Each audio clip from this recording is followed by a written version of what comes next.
Haleluya. Ijambo ry'uno munsi rivuga ngo ni gute noshitsa icagezwe kimwe nasigiwe n'Umwami wacu Yesu Kristo. Haleluya. Ni ikibazo muri make bisigura ngo Imana idufashije dushobora gutaha dufise zimwe mu nyishu z'ico kibazo.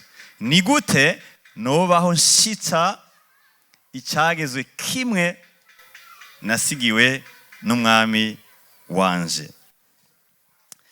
Ubutumwa bwiza bwa Kristo Yesu nkuko bwanditswe na Matayo igice cyaho cya 22.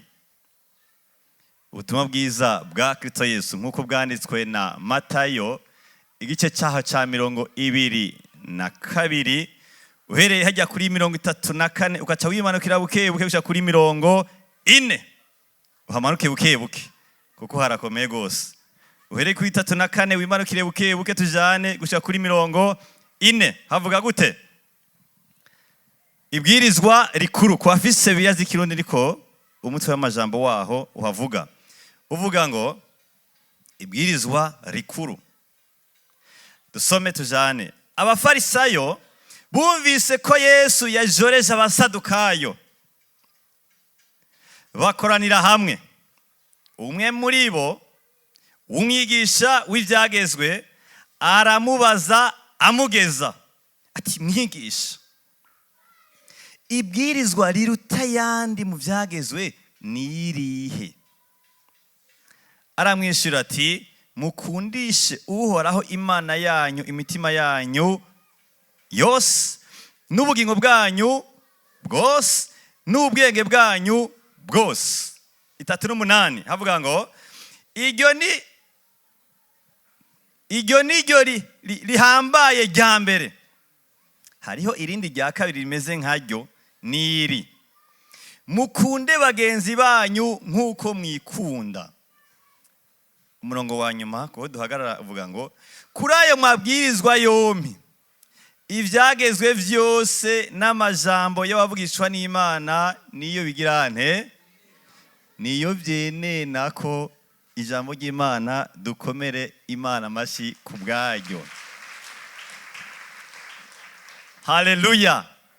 Inyigisho iravuga ngo ni gute nobaho nshitsa icagezwe kimwe nasigiwe n'Umwami wacu. Ni kibazo uyu munsi ukibaza. Ndavuga ituma ari kimwe biraja gutahurika. Kino gice cya 22 Yesu ariko arabandanya akora igikuba cy'Imana nkuko asanzwe agikora. Amaze kuganira n'abantu batandukanye. Urabarongozi mu gihugu, uraba mu ngo yagenderagenderamwo, uri bisagara agiye aracamwo, uri umwanya yafatanye n'abasadukayo n'abafarisayo n'abanyabwenge b'ivyanditswe canke yamaranye n'intumwa amaze gutoranya, amaze kuba aganira n'abantu batandukanye kandi arabandanya. Kino gice cya 22 kirimwe imitego cyane yagiye arategwa n'abafarisayo hamwe n'abasadukayo. Kukabo ntibaza kurondera Yesu nk'abamukeneye.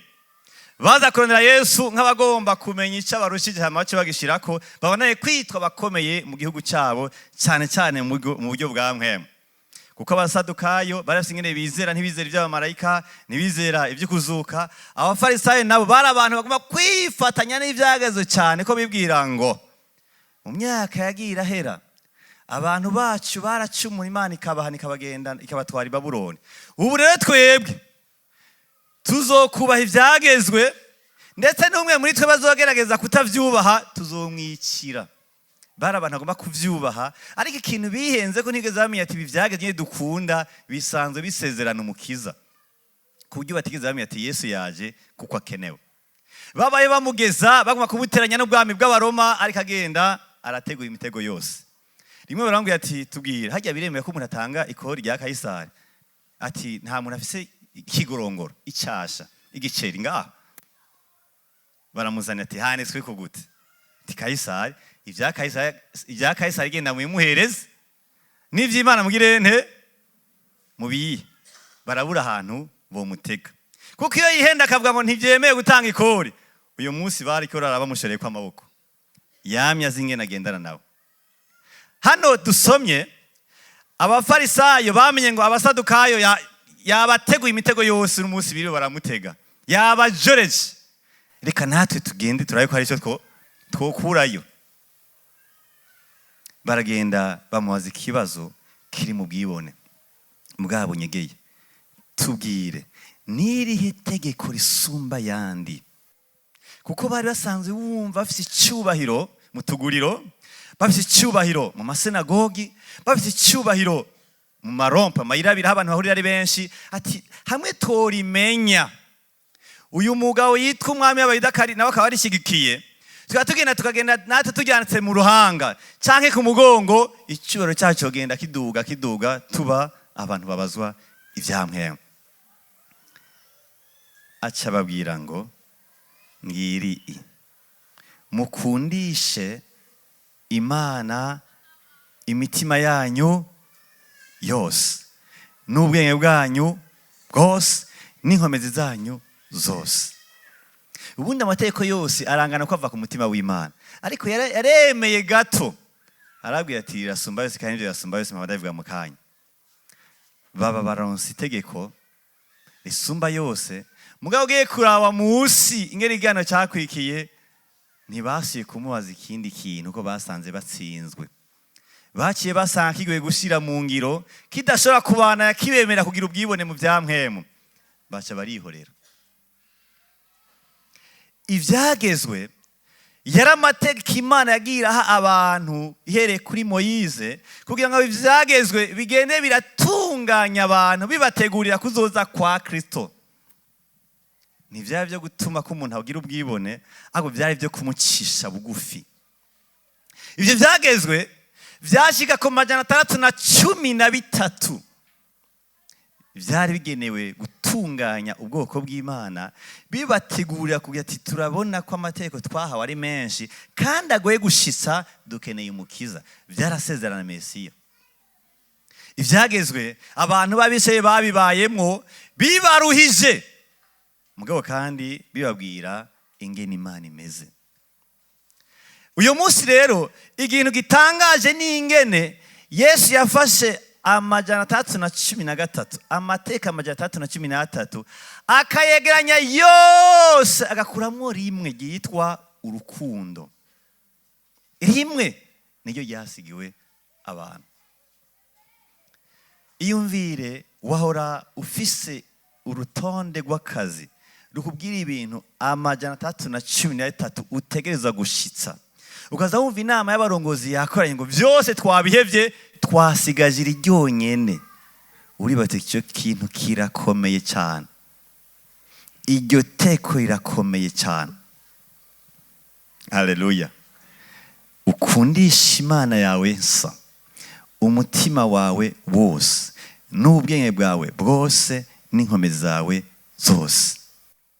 Mihene majambo ivyageze vyose abantu bagiye barahabwa here kuri Moyize bikabana guca n'igihe ca Yesu, vyose vyari bigomba gusezerana Mesiya, ariko Mesiya nawe azoza ari hishurirwa ry'urukundo hano ku isi. Haleluya. Mu kubaho kw'abantu, iyo umuntu aba yafise amategeko arashobora kuba hari mu mategeko kandi anayakurikiza atariko ata rukundo rw'Imana rurimwo. Nico abiseye bari barimo.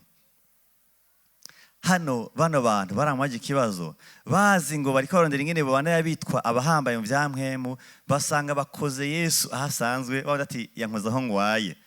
Basanga Yesu asanzwe afise uwundi mutima wo guserura ikintu yipfuza ku bantu cyitwa urukundo. Kirya cyagezwe ca nyuma nta n'icya kabiri kihari, ni urukundo. Ikibazo kiti ni gute nobaho ndagishitsa? Kuko bambwiye ngo nkoresha ubwenge bwanje bwose, umutima wanje wose n'inkomezi zanje zose. Yesu nahabwe icyubahiro. Haleluya. Imana ihabwe icyubahiro. Imana ngintize ino jambo yamigiye gutahura rimwe na rimwe, kure nta muntu arigira yibona ngo ayibaza ibibazo byose afise iheze bimwishure hamba umuntu azayitahura. Imana yamye igenda irihishura biciye ku bantu batandukanye, iciye no ku bitandukanye Imana igenda irashishamwe abantu canke ihanga ryayo. Mugabo byose rageza ahantu kubera wewe ugezweho ihubwira ngo bijya byose ubwira na kuri Aburahamu, kuri Melikisedeki, kuri ba Nowa, kuri ba n'abandi bose ubona muri Bibiliya, byose uvyegeranye cyane ubishire mu mfunyafunya yitwa urukundo, kugira ngo ivyitwa ibyare byinshi bicike kimwe mu gihambaye cyitwa urukundo. Haleluya, Imana ihabwe icyubahiro. Hano rero ikibazo ni iki: iyi kintu Yesu yashyize ku mutima ari kimwe, nukibamo gute? Iyi kintu Yesu yemeye kuzira hano ku isi, nukibamo gute? Mbega aho gisigura iki? Ni ikibazo umuntu ashobora kugira. Mugabo kandi ndazi ko ijambo urukundo ata muntu n'umwe hano imbere yanje ari rya mbere aryumvise. Nta muntu n'umwe ari rya mbere yumvise ijambo urukundo.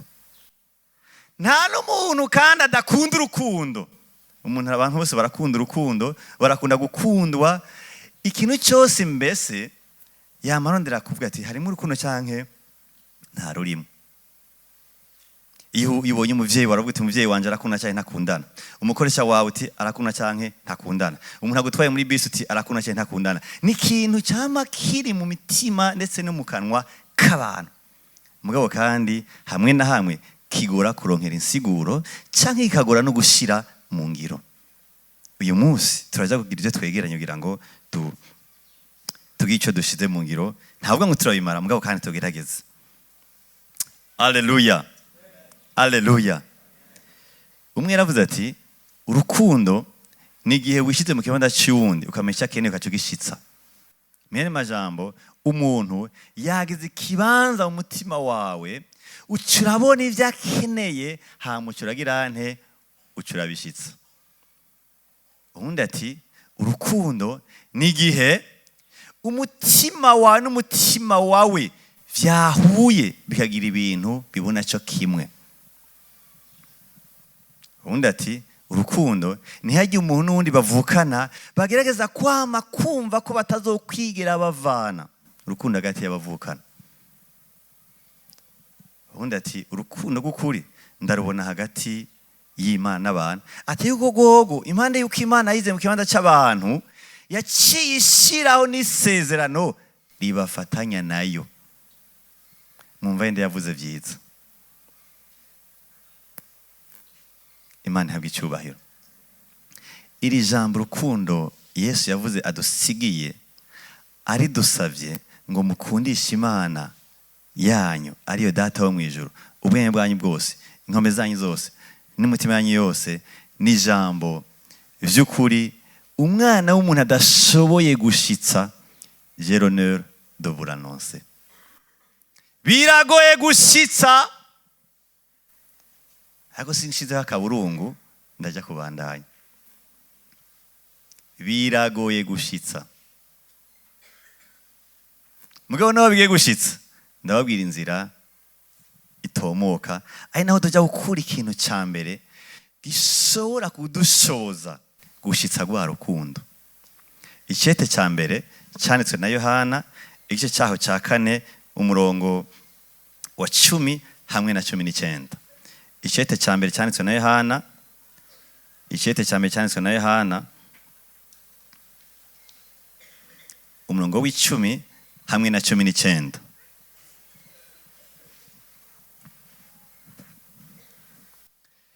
Icete cya mbere cyanditswe na Yohana igice cyaho cya 4 umurongo wa 10 atubwira ngo iki nico kirimwo urukundo. Ngo nikihe? Suko twebwe twakunze Imana, ngo ariko nuko yadukunze igatanga umwana wayo. Igihe Yesu ashogerana kwaka iteko ngiye nanje unkunde, aragomba ngo icyambere ubanze utahure ko wagize nte wakunzwe. Indirimbo ye guturongoramwo yari iryoshye cyane gose. Ikintu Imana yakoze muri Kristo Yesu nico kintu mu vyamwemu ibindi bintu byose byubakiye ko. igihe Yesu yari ku musaraba ariko arabambwa azira ibyaha byacu, yari handevu y'Imana itazokwigera igaruka. Mugabo kandi atakindi kintu na kimwe coza kivuga kurushayo. Imana yarakoze igikorwa cyo kubamba Yesu ku musaraba kugira icyaha cy'umuntu kimuveko, kimaze kumuvako umuntu asigare azazaniwe. Mu mpemu biremeye kuzazanirwa apana gusara mugabo. Hamwe none ibintu byaje gute kugiraho Imana impanuka ikambara umubiri kugisha ukiza umwana w'umuntu ari we jewe, kugira yikorere ibyaha byose nagendeyemo, yikorere urubanza rwose rwari ruri kuri jewe, yikorere isoni nari mfise, inkure ku bwoba bwose bwangendera ku buzima bwanje. N'urukundo. Nicyo gituma hamwe na hamwe uri kurasoma ingene Yesu yagiye ararengutswa twara umusaraba, ahenuka, avyuka, bambwira amajambo atariyo, bamucumita, bamubamba, hamwe na hamwe ukiyumvira uti yari guhava bivamo. Canke mwijoro hagira impuhwe ati nta kundi reka tube turabiretse abanaruhuke azoza kubikora uzokurikira. Ijuru hageze ko Yesu abambwa nta mpuhwe ryagize. Yesu ariko arabambwa ijuru ntiryagize impuhwe kuko cyari igikorwa cyateguriwe wewe. Nukuvuga ngo mubabaro yari kuba ikirumva wacyusubirirwa n'umunezero igize kuko igiye kukuronka. Nukuvuga ngo umunyore wa Yesu, umushasagu wiwe, igitutsi ciwe, icumu ryiwe birabaza mugabo iravye ingene ngiye kuyegereza vyarayihimbaye. Nukuvuga mu gihe iriko yitwa ikivume, ivyitwa nabo yiremeye yaravyihanganiye kuko ntiyabona bijya biko biraba, yabona isengero rya kino gihe cyane cyane kabona ya mariage baturirimbira ubukwe twatorewe n'Umwami. Ubwo n'urukundo. Hano batubwiye ati nta muntu ashaka gukunda Imana kiretse utaye ko yakundiwe muri Yesu Kristo. Ntibikunda uko usanzwe uri mubi, naje ndi mubi, tuvuka habi, twaremewe mu cyaha, tugendera mu cyaha, turacigamwo, turagikoreramwo, turakireregwamwo, turagitambukiramwo, turakironkeramwo n'ivyubura bitandukanye n'ukunezerwa gutandukanye. Vyose vyari vyaratwononye. Ariko hari inkuru iva mu ivuga ngo naragukunze ndagukundira muri Yesu, nikorera ivyo nyene bikuruhije, ivyo nyene biguteye isoni, ivyo nyene byanzanye, none ndagiye ku musaraba nzira wewe. Ubwo n'urukundo. Kugendera burya muri kino cyageze twasigiwe n'Umwami, icyambere womenya ngo ni kugira ubucuti na ya Mana yakurondera muri Yesu Kristo. Ntibirabe ibikorwa. Ubwa mbere namenye kwanza kumva ngo jewe ndakundwa n'Imana, nararondewe n'Imana muri Kristo Yesu. Rero umutima wanje nuko ndawugururira Imana, nkagira ubucuti nayo burimwo urukundo. Haleluya, haleluya, haleluya. Imana iragukunda atacurayikorera. Yagukundiye muri Yesu wewe n'abavyeyi bataragira mariage. Ikuza utaranabaho, yagukunze utaranabaho, nubira gukunda naho ari bikikugora. Neje izo bigukunda naho uzo biri kumfiro izo bigukunda, kandi Yesu arakwiteza hera cyane, bwabo uko batoregwa ntibuzosiba. Kuko data yagukunze ivy'akabura rugero. Haleluya. Ntushobora kugendera mu cyagezo cy'urukundo utari mu bucuti nayo uhagaze ku cyo Yesu yakoze ku musaraba. Haleluya. Imana ihabwe icyubahiro. Ngo nta muntu ashaka gukunda Imana kiretse abihawe, nuko yabanje gutara yuko nawe yagize ente yakunzwe. Biratangaje. Iki Imana idusaba nicyo wanje kuduha. Mbenda kubaza ahantu guhamara 5,000 ntiyantware kwa naka, hari ikintu wowe ukoze wewe? Naguhaye amahera yiwanje yanshirire naka, wavugenda uriyemera ngo wewe ngo byukuri ngo umuntu atanga? Oya ntutanga vrema. ntutanga wewe nakurungikanye gusa. Ni nk'itiyo ya Icagezwe ifasha amazi ikayakura mu kabondo ikayagusanza muhira. Iryatwiyo ntakimaze ukimaze n'uwabiteguye. No kuvuga ngo urukundo Imana dusaba niyo yaruduhaye. Utaza kubanza guhura n'Imana mu kaburungu kitwa urukundo, mukanza guhura neza niyo mushobora gutahurana. Umaze kumenyera sen icyabaye igorogota. Bene data, iyi si hari bambwiye ngo iraryoshe, kandi hamwe na hamwe ntabavuze nabi. Hari ibintu ushobora gutera umunezero hano ku isi, sibyo? Urashobora kubona ko wize umwaka ukamenya ati nukuri uyu mwaka Imana ingiriye neza vraiment. Aho isi ntibiryoshe. Urashobora kumara imyaka 10 mbaye baba porotati ugenda urakoregwa ibintu bigenda neza, gripe itigera inaza, atana umuntu akubesheye, utarigera uhomba, utarigera utsitara, utarigera kwita n'ivi muri douche, ukamenga isi na mahoro. Urashobora guhabwa umugisha n'Imana ukabona ko by'ukuri ibintu bimeze neza. Ibyo birabaho kandi Imana ikabinezererwa cyane, ariko ibyo ntibikuraho icyaha. Data amaze kubona ko amatongo abandanya kumera, inka zikavyara, iterambere ariko riraza muhagiriki n'izindi ntara zitandukanye, ati naho biko biraza hari ikibazo cy'icyaha.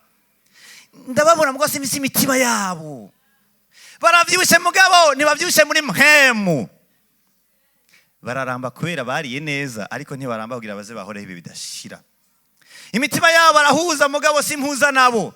Ndabarondeza iki? Ndabarondeza umusaraba. Ndabarondeza iki? Ndabarondeza gutahura ico ndi muri bo. Reka ndabarondeza imbabazi, ndabarondeza umusaraba. Niyo napfa mu gishingo cyabo aho bazosigara bazazana ati twari dufise ba data badukunze, ariko wewe waja aragahebuza. Narivise grande sœur yanyitayeho, ariko uyu wewe waja aragahebuza. Sinari bwabona umuntu acumita umusumari wa mbere akabandanya. Sinebwa n'umuntu yemera ibyaha atakoze ariko akabana yavyishirako. Sinebwa n'umuntu yaremye yemera gutukwa nabo yiremeye. Sinebwa n'umuntu yemera kuva mu ijuru aho yama yikubitwa imbere n'ibinyabugingo, amarika bamukora icyo ashatse cyose, akamanuka akavukira ahantu mu bwato, akaca afata abapagana akemera ko bamukora icyo bashatse. Ubwo n'urukundo, ubwo n'urukundo. Nicyo gituma kenshi muze murabe, iyo umuntu afise nk'urubanza, ari umuntu yanka diplome, ari umuntu yagize umunsi mukuru, nimba yaronse diplome canke yibaruka canke afise ikintu cy'umunsi mukuru yatunganije, abantu benshi kiretse bo byagoye yamahaguruka ariko yumvise wa muntu yashikirije ijambo, kugira barabikiri ku mutima, sibyo? Kandi iyo jambo bishi bararyumva, bacana rifata ati tuze turigumane yavuze. Kandi ni byiza kumva icyo wagutumye ko ashikiriza. Nagenda bwiye ngo Imana yaravuze. Imana yaravuze. Umunsi ivuga hari Nyagihanga. Umunsi ivuga hari Gorogota. Umunsi ivuga ntiyavugishije umunwa, yavugishije ukubambwa k'umwana wayo. Aho nimba avuga ati icyo nakoze ni utagitahura uzoba usanga udatahura. Ni utakogwako uzoba usanga udakogwako. Ni utazazanirwa uzoba usanga ufite ikibazo. Nico kintu Imana yabonye ubwira abahindi, ikabwira abarundi, ikabwira abakongomani, ikabwira abashaje, ikabwira abato, ikabwira abize, ikabwira abatize, ikabwira abanyakigobe n'abanyagatumba. Niyo mvuga Imana yashe gukoresha kugira ngo abantu bose, amahanga yose bashe gutahura iyo mvugo. Imvugo yo gucungura, imvugo yo gukunda. Haleluya. Nico gituma kugendera muri kino cyagezwe kimwe cyaje gisubira yandi 613 nuko nemera ngo narakunzwe nayo, nta kindi atariko cyangenda mu bucuti nayo nyene. Haleluya. Imana ihabwe icyubahiro. Kenshi rero turashaka kwibaza ati none Imana irankunda. Mugabo none kwigitishira imitwaro yanje. Ntacyo ifarana umutwaro. Umutwaro si yindi ntumbero ubarizwamwe. Ni gutandukanya ibintu. Imana ntigomba kugusigurira kwigukunda biciye mu muceri. Oyaye. Nigomba gusigurira kwigukunda biciye muri coiffure. Oyaye. Cyangwa bivuye muri promotion y'akazi. Cyangwa biciye mu kunga muri business. Ivyo isanzwe bikora. Ivugira ikibararonse, iroma bararonka ariko ntibaharigwa. Bagiye guharigwa ariko Yesu apfuye. Irakeneye gutahura imvugo yayo. Irakeneye kumwumvikana. Ati narahariwe ungenda yirondere. Ntidushaho gukunda Imana kugendera mu cyagezo cyayo tudataho yuko twakunzwe nayo. Afetuwe kugendera mu cyagezo cy'uhoraho ni reaction. Ni ingene tuvyifatamo tumaze kubibona. Ni ingene tuvyifatamo turatangara turadusanga tugo turayirondera. Haleluya. Unkundiye duje umutima n'inama ukomere iyo Mana amashi cyane. Akaruru kenshi.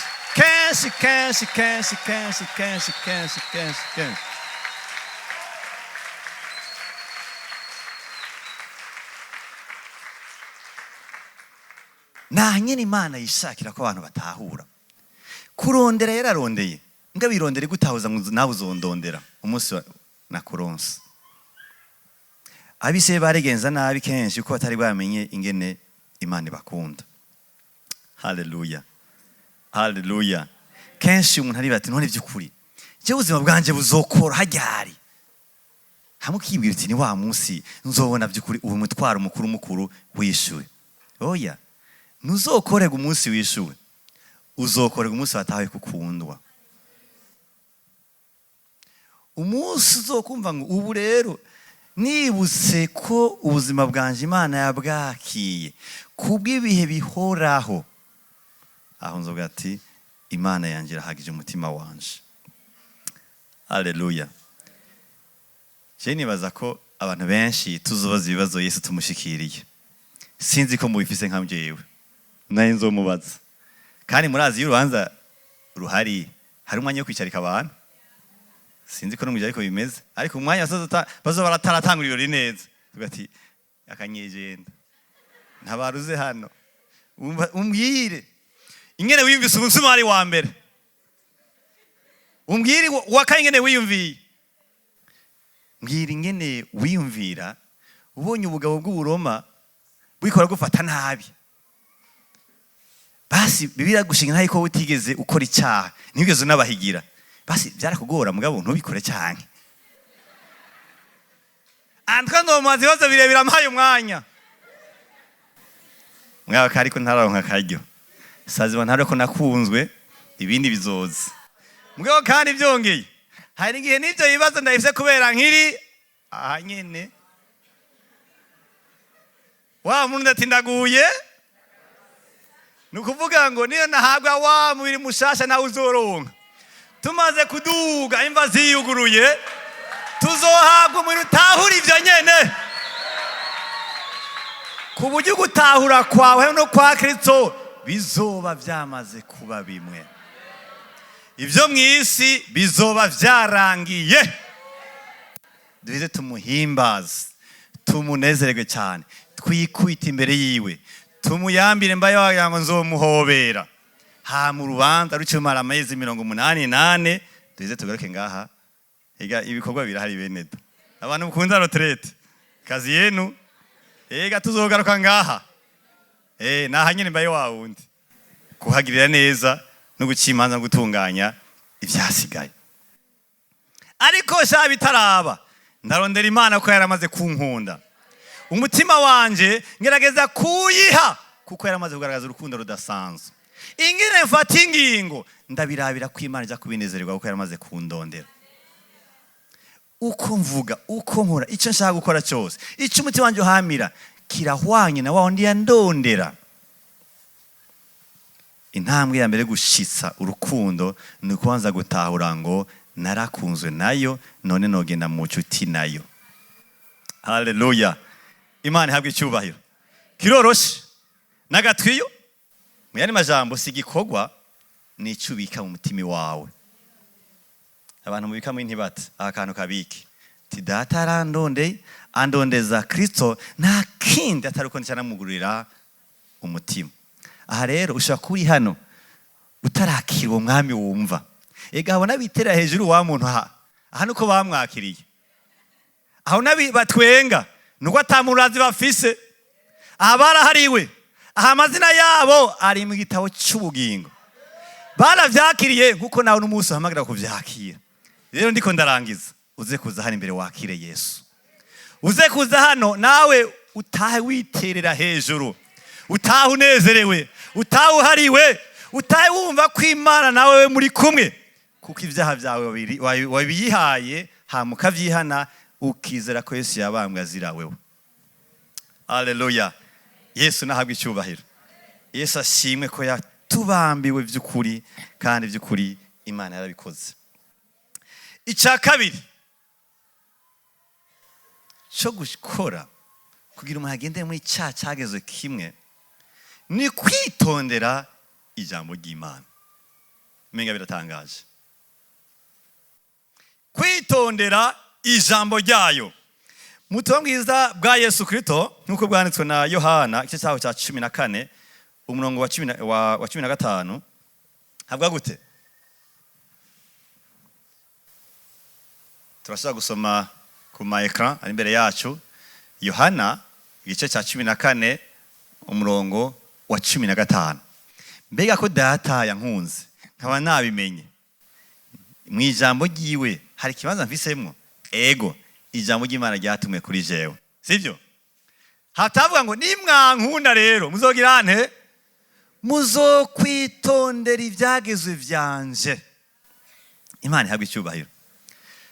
Reka ndabe kano karorero. Muramaze kubona hari igihe abantu b'abavyeyi abatama canke umuntu kana kafuye yisaziye yegeranya abana akabwira ngo mwaba akaca avuga ibintu asize ababwiye canke abahanuye.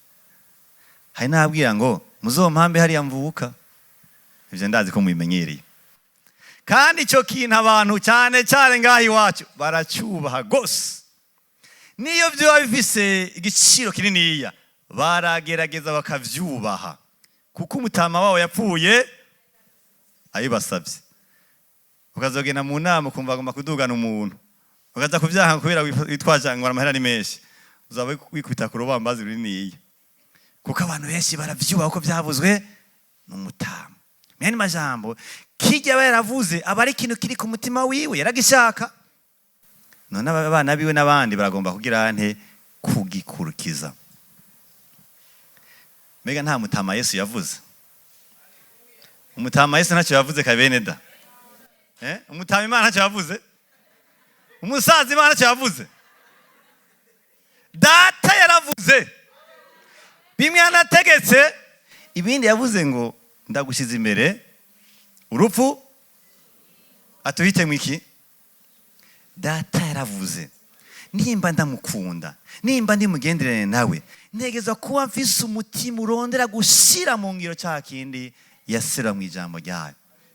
Aha nsize ko muhumva bene data n'ahantu muravuga ati yego uyu muntu nawe dukunda narafise ingene ashaka arase ingene yatekanije ibintu niwe Mana je ndikiremwa narakunze uko yabanje kunkunda asa ndafise ingene yereka ingene ashaka ibintu nanje rero ko namukunda ndategeza kugendera mu byo yategetse. Ariko rero benshi dukunda ya majambo atekeye amasezerano ayo ndazi ko kuyashira mu ngiro hagiye yoroha. Ijambo ryo kwizera kubw'ijambo ryawe ndaterera urusenga kubera urazi none amafi aca yuzura ugaca umara amezi 6 ubukene ubaza umva niradoshira mu ngiro mwe n'iryo jambo. Ariko bavuga rya jambo ati harira kuko nawe wahariwe ibindi. Iryo simwema rivuze cyariko rirarengana afite sigi Imana gobye ko umuntu umunsi harakane kajambo je numva ntanyura umunsi iryo ntacyo burareka. Data yavuze vyose. Wavuze ngo terera urusenga niwe yavuze ngo genda witunge na mugenzi wawe. Hari amajambo usanga yoroshe dushira ku matatu twandika inyuma muri agenda cyangwa muri Bibiliya twage turasurinya ariko harayandisha nayo nanigwawe ntuyashiye ku ruhande kuko data ava ku mutima wiwe yose nicyo gituma dushire mu ngiro ijambo ryayo, naho ryoba risaba ibigoye. Pfukama, rondera umuntu aguha impanuro, rondera umuntu usengera hamwe, nimba kiva ku mutima w'Imana mukaba mukundana nayo, ugishize mu ngiro uzokumva ko gihaye umunezero. Uzokumva ko by'ukuri ukoze ikintu cy'agaciro mu nyonga z'Imana. Uzokumva ko umutima unezerewe cyane. Nayo ubundi ntitwikundire mu ijambo ngaha, dukundire Imana mu ijambo, apana kwikundira twe mu ijambo.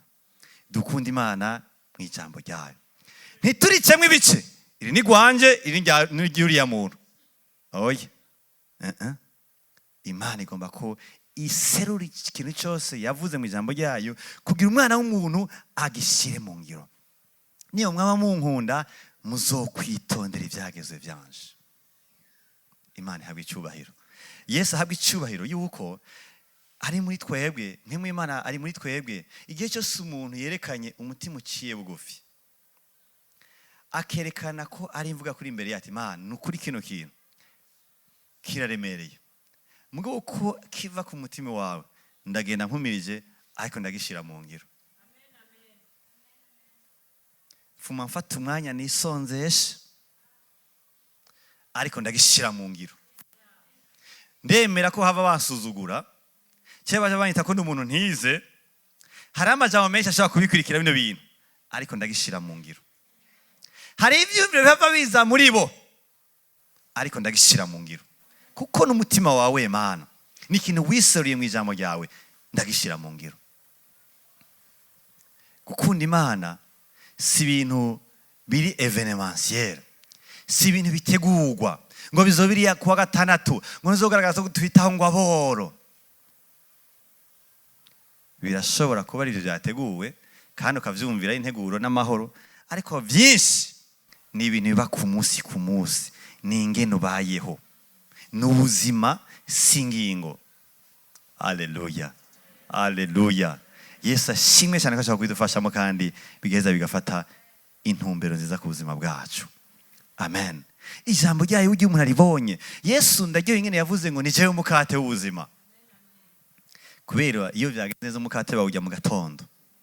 Abakunda kuwujya après-midi ntacyo, cyangwa ku mugoroba ntacyo, ngo banka kwindaza ivyimba ntacyo, mugabo uteza kukajya hehe mu gatondo.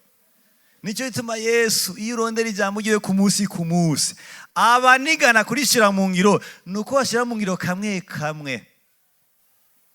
Mugabo iyo ushira mu ngiro ku munsi ko wariye mu gatondo, ku munsi udasiba, ndahubwire niyo hazoza yerekeye gukubitwa uzira Yesu bizoba ibisanzwe. Bibiliya iravuga ngo Yesu ngo yize kubaha Imana ngo aciye mu by'Imana yagira mucishamo. Na wewe kugenda ahantu wubaha Imana mu bijambo Imana ivuga bikomeye, nuko wimenyereza utuntu duto duto ugenda uriha ku munsi. Binini tubishikanwamwo na bitoya. Iyo tubonye umuntu ageze ahantu akora ibintu ubona ko by'ukuri kwitanga udasanzwe, hajya ntuzuvuge ngo iyo byavuye he, afite bijya bintu bigiye kuva muri bindi bito yagiye arabamwo. Hari igihe umuntu ageze ahantu ngo je numva no hagarika amashuri, je numva no hagarika iri shuri nkagenda muri ririya ko numva ariko Imana impamagaye, agaheba ishuri giwe, agaheba ubuganga, aheba akandi kazi karakora, ati ndagiye mu kimisiyonari. Ndavyumva ku mutima n'ivyo Imana impamagaramo. Iyo utarigera wumvira Imana mu kantu gatoya, ubanza kwimvira ngo yazazaniwe. Ntaba yazazaniwe, ahubwo iyo ngingo afashe irasanzwe cyane kuri we, ugasanzwe ari mu buzima bwo kobeza kubaha Imana, kuko arabimenyereye kubaha Imana. Imana ihabwe icyubahiro. Mwibaza ko nkajya Stefano yapfuye aharira ari ikintu cyoroshye gusimbirako? Ega Stefano siwe Yesu. Ega Stefano avuka nk'uko nawe wavutse, yarasonze ugasonza, yari umuntu asanzwe, ariko yishwe n'amabuye, ntiyishwe na aside, ntiyishwe na sumu, ntiyishwe n'ubushuhe. Stefano yishwe n'ibuye. Irya mbere, irya kabiri, iry'icumi, iry'ijana, irabira mu ijuru, ati nubaharire kuko ntibazi icyo bakora. Ubwo urupfu ruraryoshye gupfa, ruryohera cyane cyane abasigaye, ntiruryohera urupfu. Upfuye wewe hajya kaba karangiye, aba yigiye mu kibanza Imana yamuteguriye. Ariko n'umuntu arazi ingene Yesu yapfuye, avuga ati naye ndarishyira mu ngiro, yapfuye harira. Sinifuza gupfa mvuma, jewe Stefano, Mana nubaharire kuko batazi icyo bakora. Imana ihabwe icyubahiro. Ubwo buzima buraryoshe, aho umuntu muri we afise la passion, afise muri we inyota n'inkomezi zo gushyira mu ngiro icyo ijambo ry'Imana rivuga. Imana ihabwe icyubahiro. Iyo umuntu ashyize mu ngiro ijambo ry'Imana bisigura ngo yatahuye umutima w'Imana, acagenda nawe arawuhezagira.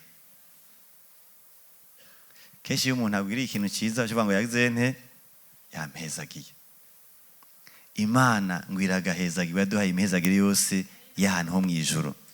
Turashaka guha Imana icyubahiro mu gushyira mu ngiro iki jambo ry'Imana rigenda ridusaba ku munsi ku munsi, kubera riva ku mutima wayo ko ndi mu nshuti nayo, reka ndabishyire mu ngiro nayinezerwe, kuko icyari gikenewe cyose yaragikoze ku buzima bwanje.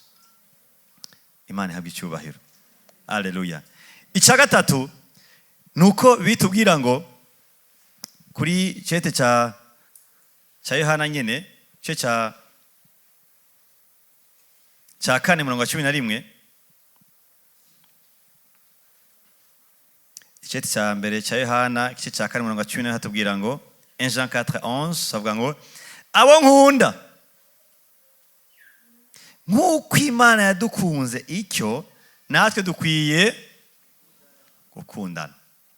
Wa mufarisayo ajya kumubaza iteka, yabwiye ati hari n'irindi risa naryo, ubundi naho umenga ni rya kabiri. Ibwirizwa ryo gukunda Imana rirafatanye n'ibwirizwa ryo gukunda abantu, birafatanye. Nicyo gituma n'umusaraba ugizwe n'igiti kiduga, hakaba n'igirane n'igikika. Umusaraba umfatanya n'Imana, ukansubiza mu nshuti nayo, ikakintuma aha ku isi. Kino gice hoho Yohana hagihe avuga amajambo ngo iyo umuntu yanka mwene data ngo bayiswe umwicanyi. Icya gatatu Imana yifuza ko ukora kugira ngo ugende urashyitsa cyaha cyagezwe, nuko ugira imigenderere myiza n'abantu bayo.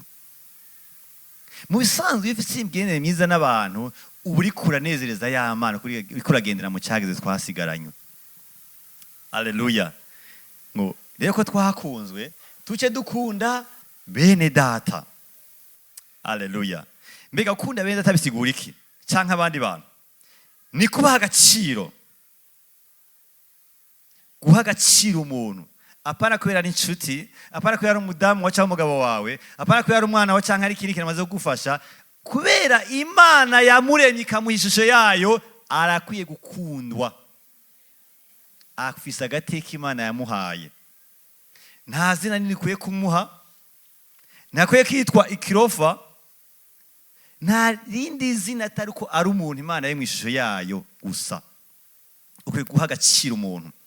Nibwo kandi utegeza kurondera ineza y'umuntu ukoresheje ingene Imana ikurongoye, cyangwa ukoresheje ubushobozi ufise. Bimwe Imana ishobora kubikurongoramwo, ibindi ukabikora uvyibwiye kuko ubifitiye ubushobozi. Kurondera ineza y'uwundi muntu, ubikuragaragaza urukundo rw'Imana, ubikuragaragaza ryabwirizwa twasigirwa ari rimwe ryonyene. Imana ihabwe icyubahiro. Ikindi kubera umwasi ndakijamwo, bibiragura ingene umubano w'abantu ukwiye kubaho. Tubisanga mu cete cya mbere cyandikiwe Korinto igice cyaho cya 13 umurongo wa 4 gushaka umurongo wa 8. Ngo urukundo hagati y'abantu ngo rugirane, rurihangana, rugira neza, ntirufise ishari, ntigwihayagiza, ntirufise ingeso mbi n'ibindi.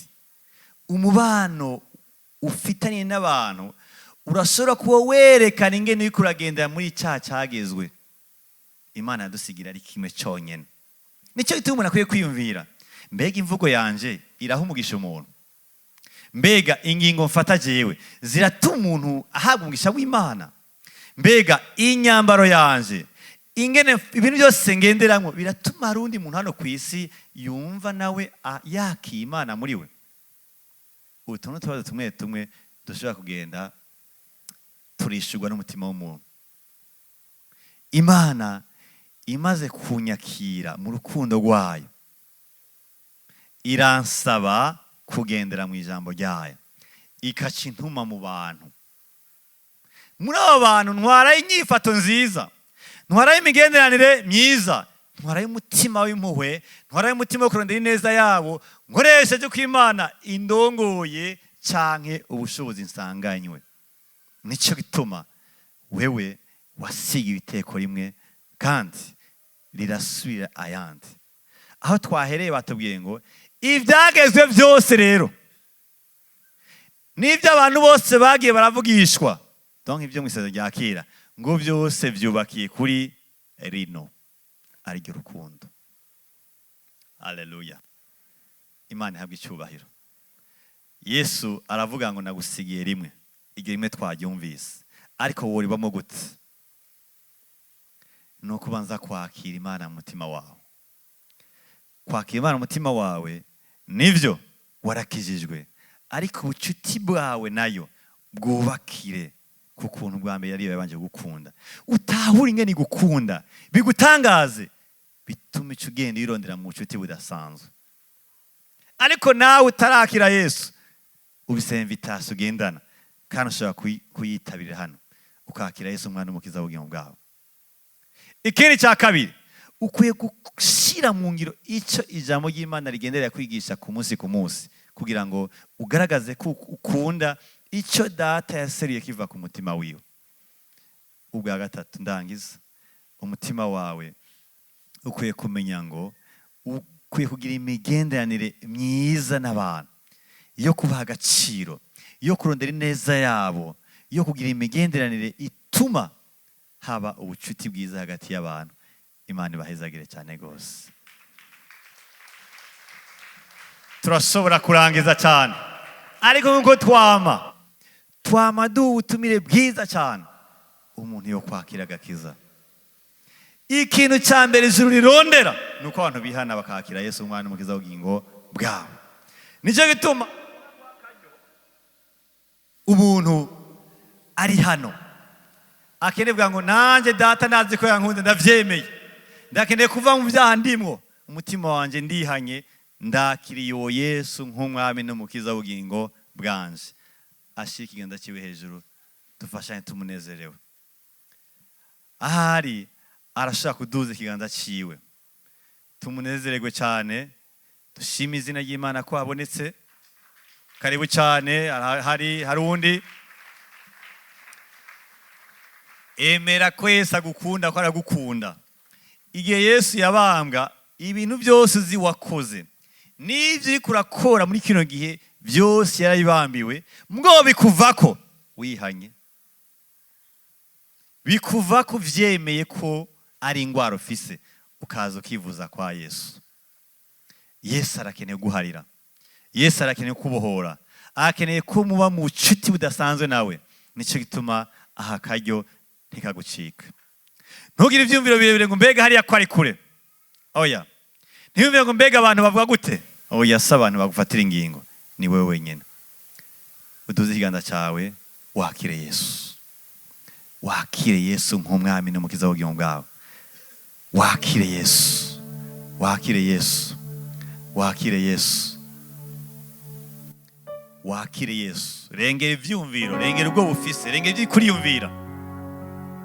Uduze ikiganza cawe, wakire Yesu.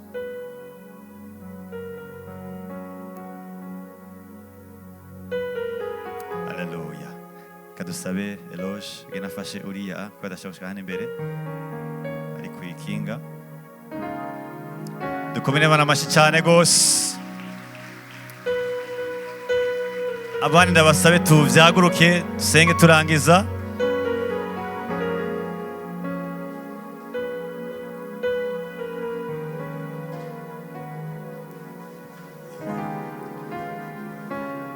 Mana turaguhaye icyubahiro, mutima wacu turaguhereje. Tangura gusenga, tangura kwakira urukundo rw'Imana mutima wawe. Tangura kwimana ati Mana ndatawe kutankakekera, sinkwiye gukekeranya ariko nkunda. Mutima wanje ndaguhereje. Harabari bumva badakunzwe, harabari bumva umenga hari ibindi bintu bokorera Imana birengeye kubanza gutahura ko yabakunze. Uti Mwami Imana ndaciye bugufi, ntaho uyu mwabaro wagize ko wanyeretse ku nkunda. Haleluya. Nushigwe hejuru Mwami Imana, uhezagirwe ko wagiriye neza ubwoko bwawe. Uhezagirwe Mwami ko wacunguye abantu, ukabacunguza amaraso. Imitima yacu turakunezerewe cyane Mwami, nicyo gituma Mwami tuguhaye ubuzima bwacu. Urashobora prière de consécration, ukirekurira Imana. Wewe nikugize byose, wewe n'ibyo utunze byose. Imana nta kindi nkwiye atari ko mu wawe. Indirimbo zatubwiye. Haleluya.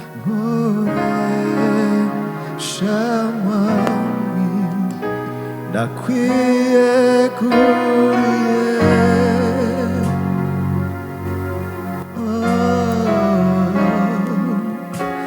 nakwiye kuriye, moresha. Nakwiye kuriye, nakwiye kuriye,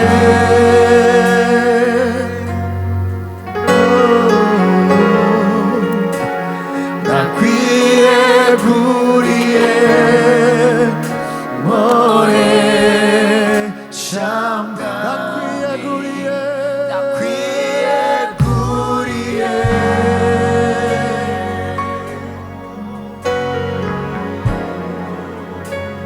nakwiye kuriye, moresha.